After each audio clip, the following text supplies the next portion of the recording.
Sur les hauteurs du plateau du Golan, l'armée israélienne positionne ses tanks. Elle a reçu l'ordre de prendre le contrôle de la zone tampon. Le plateau du Golan a été conquis par Israël en 1967, mais jusqu'ici une partie de la zone était démilitarisée sur les bases d'un accord de cessez-le-feu. Le départ des soldats syriens rebat les cartes, selon Benjamin Netanyahou.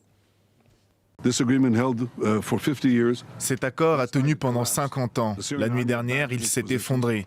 Nous avons décidé de prendre les positions syriennes pour nous assurer qu'aucune force hostile ne s'y installe à la frontière avec Israël. C'est une mesure défensive temporaire jusqu'à ce qu'un accord convenable soit trouvé.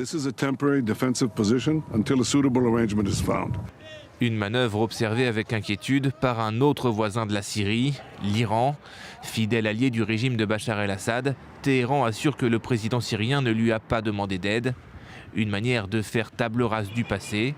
Mais la République islamique avertit, elle scrutera de très près l'attitude de ses nouveaux voisins. Notre relation avec eux dépendra de leur comportement, de la politique qu'ils adopteront avec l'Iran, quelle politique ils auront avec les chiites syriens, quelle sera la distance entre eux et le régime sioniste, quelle sera la distance entre eux et les groupes terroristes, comment ils se comporteront, tout cela nous le prendrons en compte.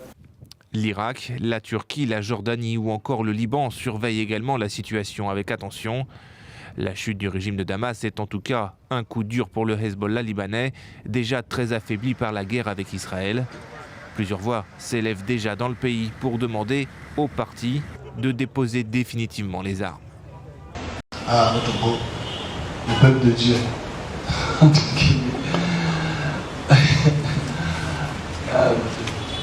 J'espère que les pasteurs chrétiens commencent à ouvrir quand même les yeux. Mais je pense pas qu'ils sont tellement bornés, bibliques là. Ils ne comprennent pas que Israël ne peut pas être le peuple de Dieu. Parce que le peuple de Dieu ne peut pas se mettre à massacrer tous les peuples comme ça là. Et avec impunité, et on a dit Amen, on supporte, on supporte. Donc tu vois qu'en fait, c'est une perception. Ok? Bon, Israël, l'année passée, ceux qui étaient là, je pense que la plupart de vous étaient là l'année passée ici, quand j'annonçais ouvertement que la Cisjordanie va être annexée. Tout le monde était ici. J'ai dit, je me retrouvais en Israël en tant que prototype numéro 1 visuel.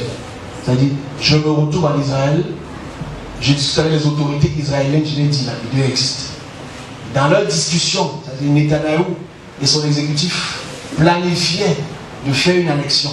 Donc je vois les missiles sol-air qui donnent un point A à un point B.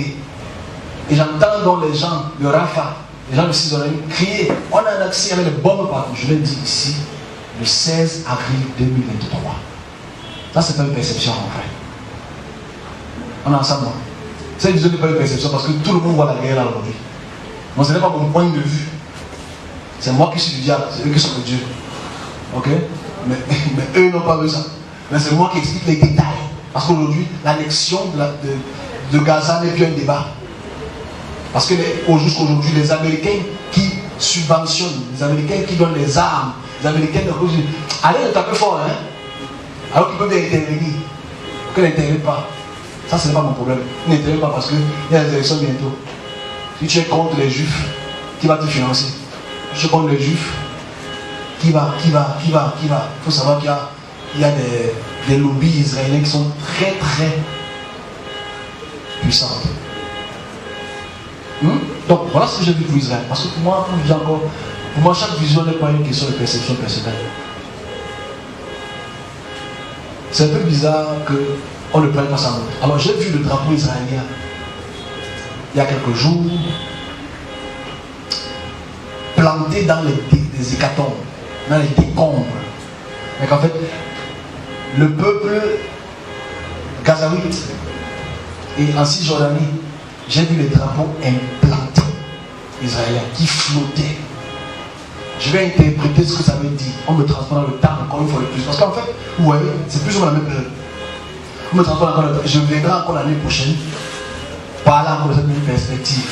C'est-à-dire le fait que les Gazaouites et les Palestiniens sont exportés, déportés pour que cette région-là, ce petit kilomètre carré, appartienne seulement au peuple israélien. Donc vous allez voir dans quelques mois, déjà que c'est en action, vous allez faire un débat.